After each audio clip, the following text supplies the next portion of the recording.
Amazon Fire tablets began as far back as 2011, making the Fire line over 10 years old at this point. The latest device is called the all-new Fire 7 bracket 2022. If the name isn't confusing enough, just know that it's all new and it's a Fire 7. So what exactly is different about this one? Well, not much, to be honest. They've stated that they've doubled the RAM, but only in comparison to the 9th generation. And the screen specs aren't exactly the most amazing, as it caps out at 1024x600 with only 171 ppi, which is down from 189 and 224 ppi from its comparable family members. They really just are using this as an entry-level vessel to showcase Amazon's services. Prime Video, Amazon eBooks, Audible, apps from the Amazon App Store, and Alexa, which is mentioned on the product page approximately 11 times.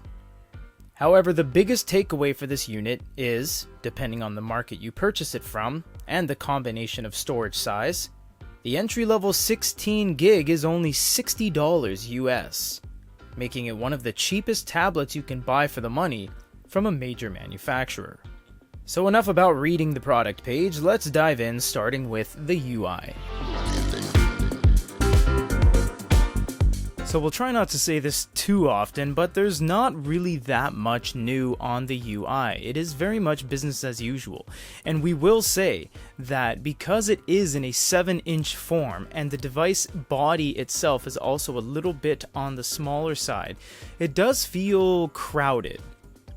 As you can see here, we only are able to have 2 carousels on the screen at any given time, with all the elements there as well, the toggle between home and library, and having the drop-down available top taskbar. So really with that, it is a very claustrophobic experience. You can change it over to portrait mode, where you get a little bit more breathing room, but even then, now you're faced with a very narrow screen, and this is a very small device overall. The screen is as well. In fact, it is as tall as my Xperia screen, so really this is trudging on the whole kind of cell phone style of portability. When you have this in your hand like so, you will see that there's not much wiggle room for having screen real estate. Now again, this is only a $60 bill to grab this unit off of Amazon, which isn't a tall order. If you're okay with ads on the home screen and you're okay with 16 gigs, you can get into this for a very small fee. Now, I will tell you that out of the 16 gigabytes, you actually only get 9. With having nothing downloaded of any kind, you only get 11 what it actually is displayed, but when you go to the back over here, it actually says 10.1, and when you plug it in, you get about 9.7. So you really don't get a whole lot of storage on this right out of the box. As the generations went on and on with the Kindle Fire, they stopped calling it the Kindle Fire. Reason being, people were getting confused buying this and thinking it was an ebook reader when it is not. This is not an ebook reader by any means of the words. You can see right here that this is a very, very LCD LED screen. You can see as the light is on, it's actually changing the white balance and exposure of the background itself, so this is not an ebook reader. It is also highly reflective, and you will see that by the massive reflections in the camera, as you can see. So unfortunately, that's a little bit unavoidable. You can click here and you can go over to the AA button, in which you can change everything. You can change the brightness down below, you can change the font size, everything changes in the background as well, layout, themes, and more.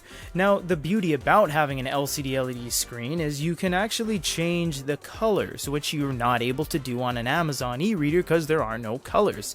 You can choose a pale forest green, you can choose this beige kind of thing, and you can flip it and actually choose black and white. Every time you go over to the black and white, it does a full refresh because it has to change the entire system's UI. You can also go to more, and you have a bunch of stuff like rulers, word-wise, reading progress, etc. It does look fine, and it's far more responsive than a traditional e-reader, and that's because, well, it's constantly refreshing. You just can't see it. This is actually refreshing. LCD tablets in general refresh anywhere between 24 to 120 times a second. Your eyes just can't catch it. So that's really what's happening here. You do have the ability to make highlights in different colors, so that can be very good for referencing, and everything is just very, very snappy. You won't have any issues with refresh or staining because LCD tablets don't have that issue. We have to show PDFs because it's one of the most popular file formats in the world. People use it for their bread and butter if they're part of a medical institution, an educational institution, etc. This is a very small screen. You can see by my hands just completely encompassing it. I mean, it could be like a postcard size. It's very small. You can do some things to fix it depending on where your formatted PDF lies in the world of landscape or portrait. You can obviously change it like so.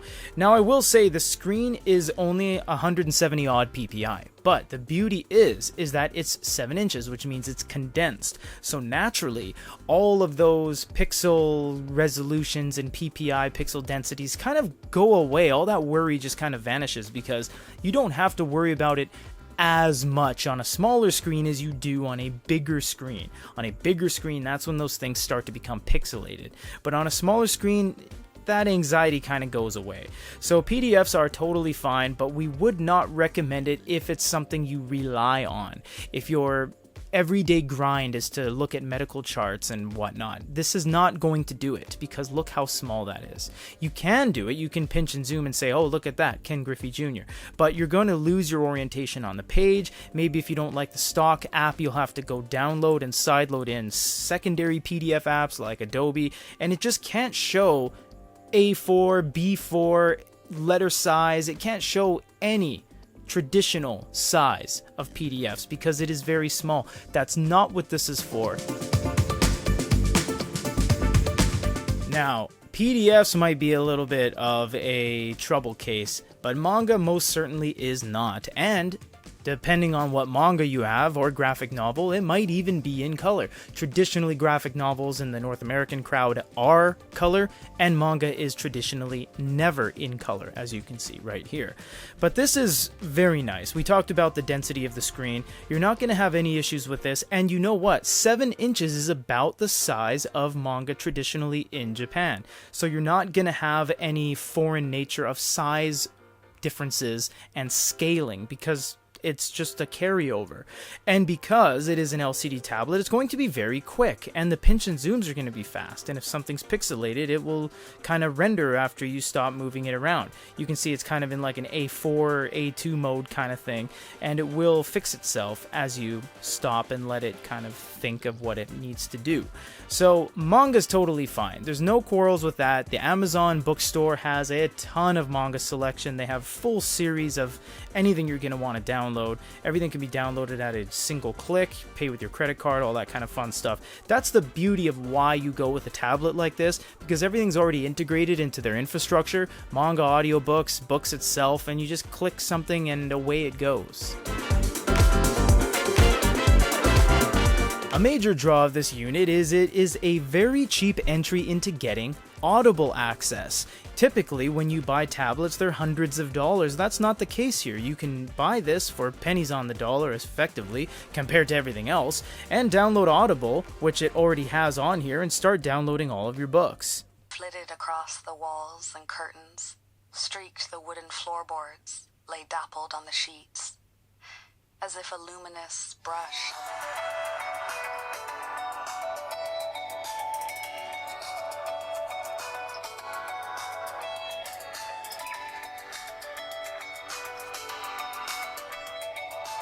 Amazon does love to throw services in your face. They really do. They have the Amazon Shopping app where you're able to shop for anything on Amazon.ca, Amazon.com, Amazon.co.jp, or whatever market you're in. They of course have the Amazon App Store where you can download applications directly from their own curated app store, although you can utilize this to go on the browser, use other app markets, and sideload in APKs. If you're a Prime member, you can go through Amazon Prime Video, download, rent, and buy, or even watch for free certain things depending on the title. And even Amazon Music, so you can use this as a dedicated music player that didn't break the bank in order for you to get it. The preloaded applications don't stop there. You have the Amazon dedicated Silk browser, you have the dedicated photo app, you have Amazon Alexa, of course, and depending on the region, Amazon Kids can work for you as well. And it comes bundled with Goodreads. This tablet is not about specs, and it's not about power. And at only 10-hour battery life, it apparently isn't about competing with the 12-hour battery life of its current lineup. What this is an extremely cheap and subsidized tablet that almost makes it feel like an impulse purchase. You'd be hard-pressed to find anything of this caliber for $60 that can be as loaded with bells and whistles as the Fire 7. It's not going to change the game by any stretch of the imagination, but it certainly is an amazing all-around purchase decision. For GoodyReader.com, this is Peter.